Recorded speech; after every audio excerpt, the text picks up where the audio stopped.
कैसे हैं आप। मैं फिर से आपके लिए वीडियो लेकर आई हूँ। और जो हम हिटलर अंकल की कहानी पढ़ रहे थे और उसमें हमने जाना कि कैसे वो लोग सिर्फ जर्मन नार्डिक जो आर्य थे उनको ही जिंदा रहना चाहते थे, एक जर्मन आर्यों का पूरा विश्व साम्राज्य बनाना चाहते थे।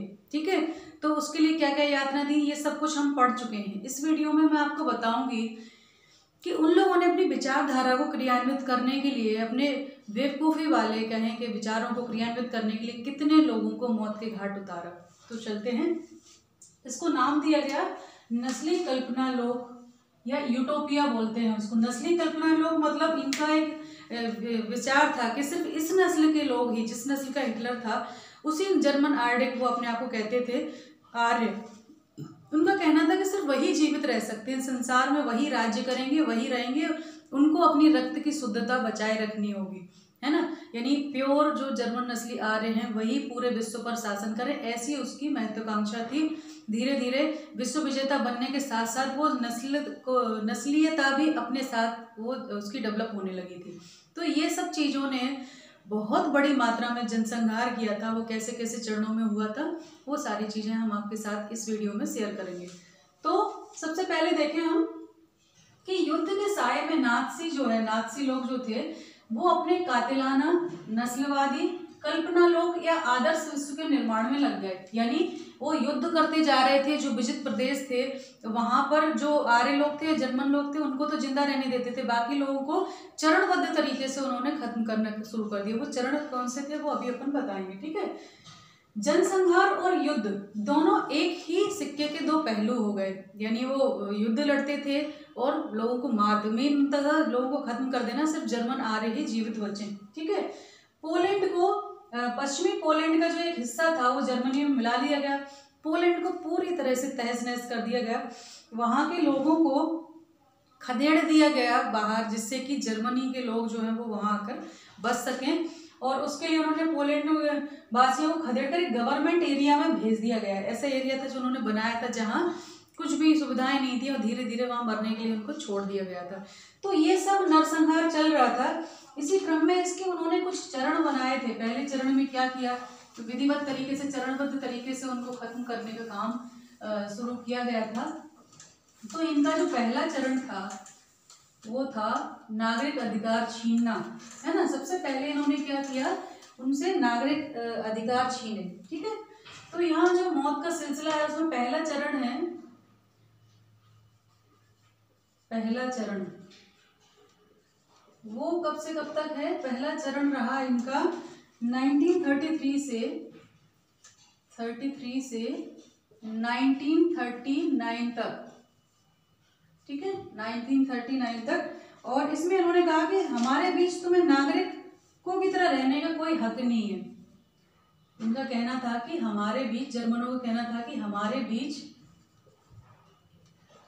तुम्हें नागरिकों की तरह रहने का कोई हक नहीं है, नागरिकों की तरह रहने का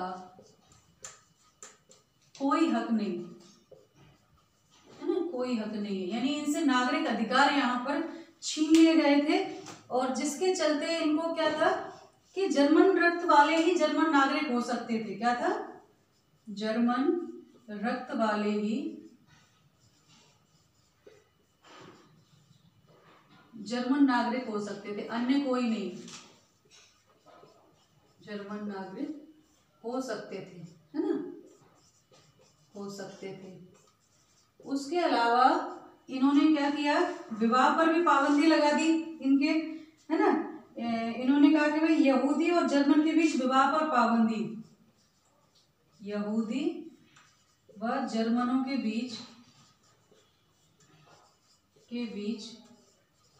विवाह पर पाबंदी, यानी शादी नहीं कर सकते एक जर्मन पुरुष और यहूदी महिला या यहूदी पुरुष और जर्मन महिला, विवाह पर पाबंदी लगा दी गई। और इसका इनका रीजन था रक्त की शुद्धता, यानी ये प्योर जर्मन नस्ल ही आगे बढ़ाना चाहते थे, ये नहीं चाहते थे मिक्सअप कोई भी नस्ल पैदा हो।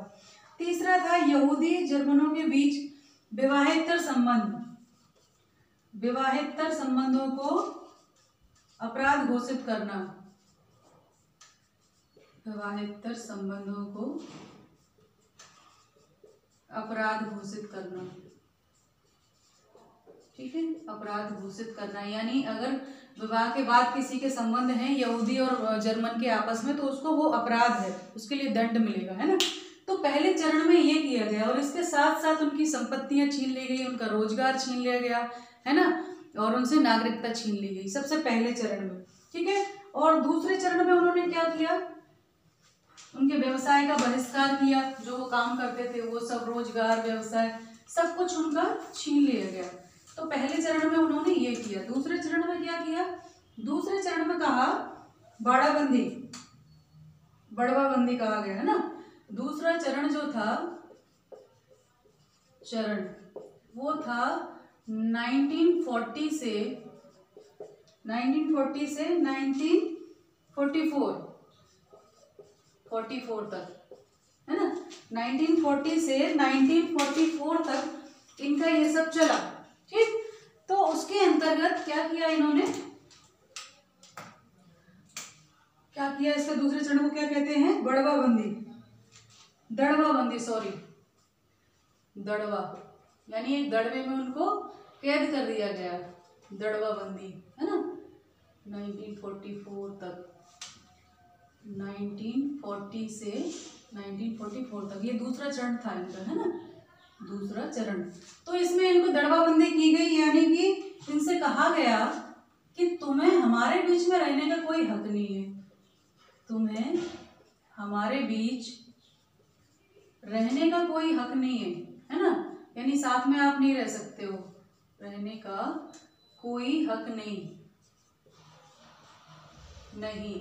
यानी यहाँ पर क्या किया गया, इनको यहाँ से खदेड़ दिया गया, दूसरी जगह रखा गया। गवर्नमेंट जो इलाका होता था वहाँ कोई सुविधाएं नहीं थी, बहुत सारी कहते हैं कि ना तो गंदी बस्तियाँ होती हैं जहाँ कुछ सुविधाएं नहीं होती, ऐसी बस्तियों में इनको घाटे भी कहा जाता था।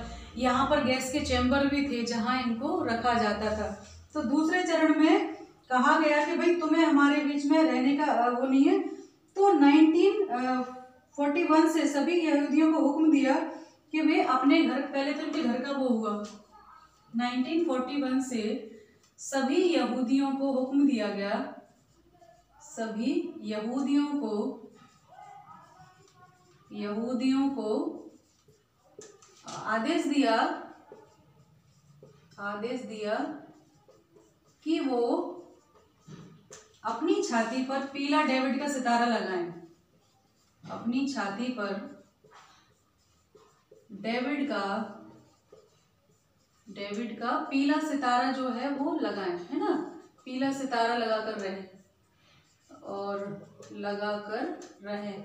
इसके साथ साथ इनके घरों को भी ऐसे ही चिन्हित कर दिया गया, उनके घर अलग से उनको ठप्पा लगा दिया गया, इसी तरह के ये यहूदी हैं। बाद में उनको वहां से खदेड़कर दूसरी जगह भेजा गया, है ना, उसमें भर के गाड़ियों में भर के जो है दूसरी जगह इनको खदेड़ा गया। तीसरा, ये तो दूसरा चरण हो गया, ठीक है, उन बस्तियों में दिया गया। जो तीसरा चरण था वो और भी भयानक था, यानी पहले इनसे नागरिकता छीनी, यानी आप नागरिकों के वो नहीं है। दूसरा इनसे क्या छीना गया, छीना गया रहने का अधिकार, यानी आप हमारे बीच में नहीं रहोगे, यानी जानवरों जैसी स्थिति कर रखी थी, ठीक है। तीसरा जो चरण था वो सर्वनाश का था। पहला था नागरिक अधिकार छीन लेना या बहिष्कार, दूसरा था दड़वाबंदी और तीसरा था सर्वनाश, ठीक है। तो तीसरा चरण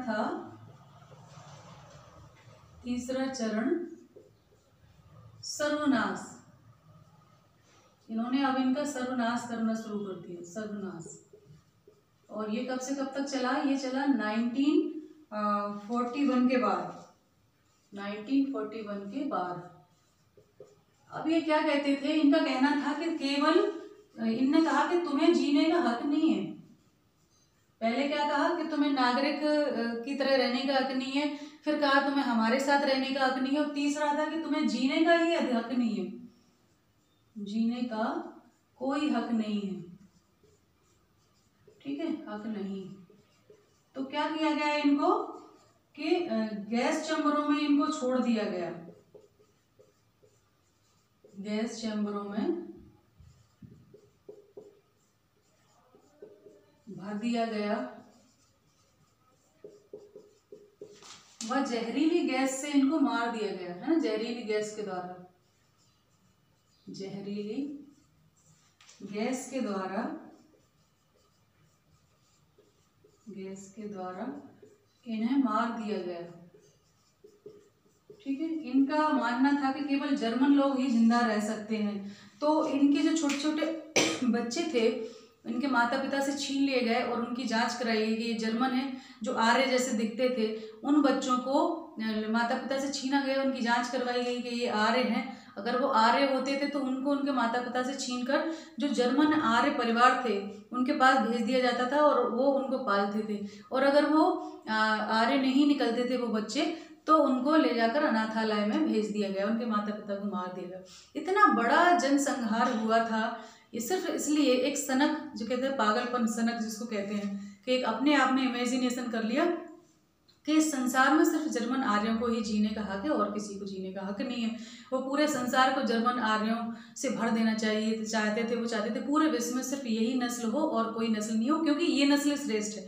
उनका कहना ये था कि ये अपंग हैं, अपाहिज हैं, वैसे भी ये दीनहीन वाला जीवन जिएंगे। यहूदी तो उनके कट्टर थे ही, वो तो उनको तो पनपने नहीं देना चाहते थे, तो सिर्फ आर्य लोग ही जीवित रहने का अधिकार रखते हैं, बाकी कोई नहीं। तो ऐसी पागलपन भरी, सनक भरी जो उनकी कल्पना थी, कल्पना लोग उसको यूटोपिया कहा गया, उन्होंने इमेजिनेशन जो किया था उसके लिए बहुत बड़ी संख्या में उन्होंने मानव जाति के लिए नरसंहार किया, एक तरह से कहें तो, है ना। और पागलपन और सनक किसी एक व्यक्ति की अगर शक्ति मिलती है तो वो इतना पागल, इतना क्रूर हो सकता है, कल्पना भी नहीं की जा सकती। तो इस वीडियो में इतना ही, आगे फिर और बढ़ेंगे, ये बड़ा चैप्टर है, कई पार्टों में आएगा, तो ध्यान रखिए, पढ़ाई करते रहिए। नमस्ते सभी को, धन्यवाद।